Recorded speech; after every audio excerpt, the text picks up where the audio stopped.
So as you guys most likely know, Gamefreak is suffering from a major game leak, basically, where almost a terabyte of data is currently being revealed slowly across the span of a couple days. We are currently amidst this leak, so we don't have all the information yet. However, we do have a ton, and some of that information is definitely information. Today, we're going to be looking at the dark side of this Pokemon leak, the dark things that you don't really know about, the things from Gamefreak that were probably never supposed to make it to the public, and what this means for the company as a whole. If you guys enjoy this video at all, please feel free to like and subscribe. It's completely free, and it helps out the channel so much. With that, let's get right into it. Alright, so I'm sure many of you by now are aware of the whole story with Typhlosion, but we're actually going to save that for the end. So if you don't know about it, make sure to stick around. However, there are still many that are just as equally disturbing in a way. First, we have one about Octillery with the relationship between Pokemon and humans. It goes, there was a time when the boundary between Pokemon and humans was blurred. In a coastal village, there was a man. One day, as he was walking along the shore, he found a female Octillery washed up on the beach. The man had relations with the Octillery and then threw it back into the sea. The next day, he went to the same spot and found the same Octillery again. He once more had relations with it and threw it back into the sea as before. One night, after several days had passed, the man had a dream. In the dream, the Octillery spoke to him. I cannot come to you, but I will deliver our child to you. It is our child, yours and mine. The next morning, the man went to the place where he had met the Octillery. There, he found a boy. The man took the boy home and raised him. Time passed, the boy grew into a young man, and the father passed away. The young man was always lonely. One day, as the young man was walking along the shore, he saw a group of people playing in the distance. They all held a very large swords in their hands as they danced. The young man approached the people, and as he got closer, he saw that Sharpedo were playing along the beach. When he tried to get even closer, the Sharpedo suddenly leapt into the sea all at once. However, when the Sharpedo lingered, looking around 3 times before swimming away. At the spot where the Sharpedo had been playing, there was a large sword lying on the ground. It was a shape he had never seen before, and it was very sharp and pointed. The young man took the sword home. The next day, the young man took the sword and went to the forest. While walking through the forest, he encountered an Ursaring.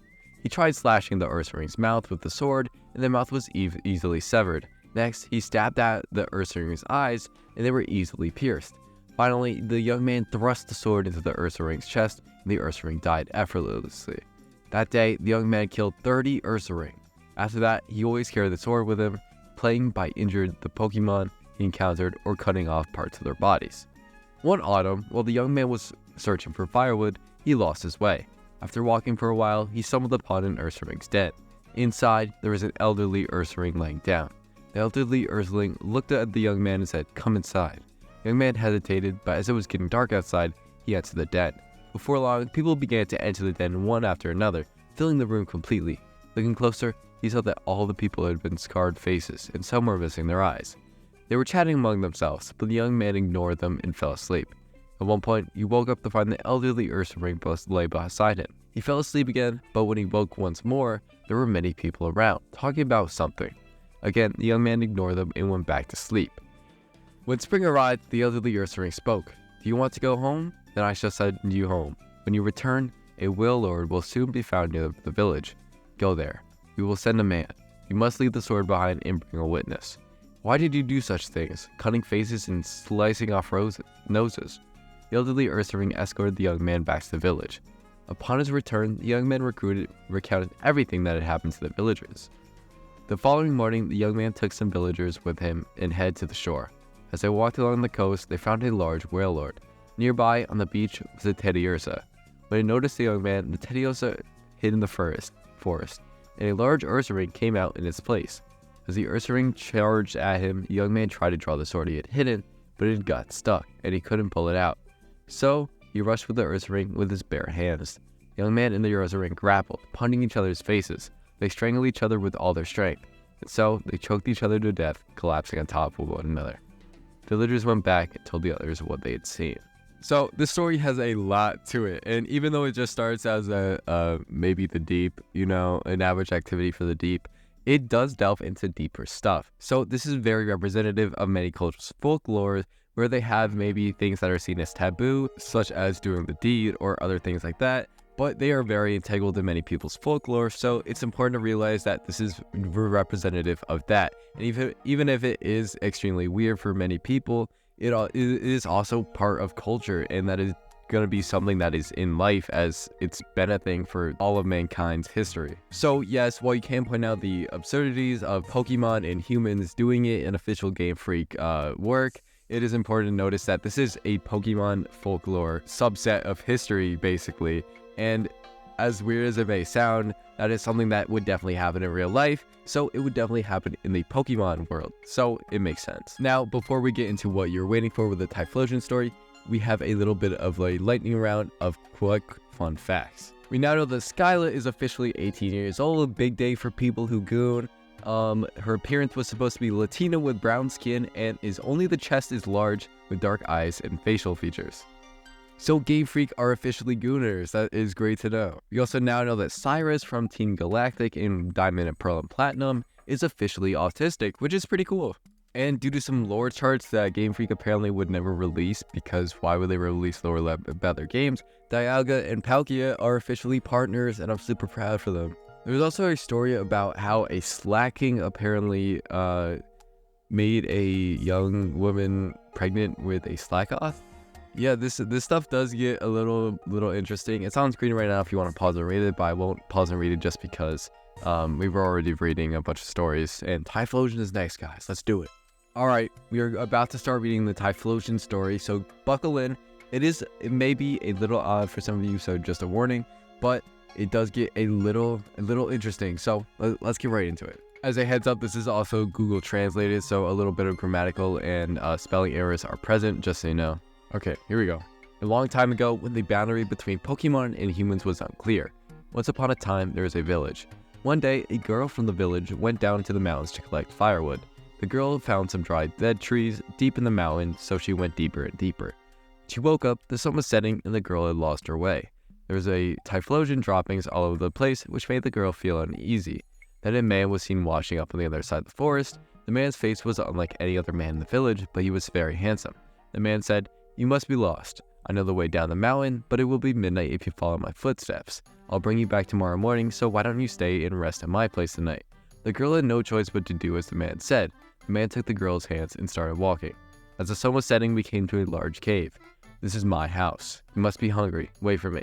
Saying this, the man went out of the cave. A short time after the man left, a red light appeared in the distance of the mountain, and the sound of trees swaying could be heard. Soon, the man returned with a large load of red nuts. "After I eat this, I'm going to sleep. Even if you wake up before me, do not look at me." When the girl woke next morning, the man was still asleep. The girl kept her promise to the man and continued to wait, but he eventually fell asleep again. The girl was woken up by the man's voice. When she looked outside, the sun was already setting.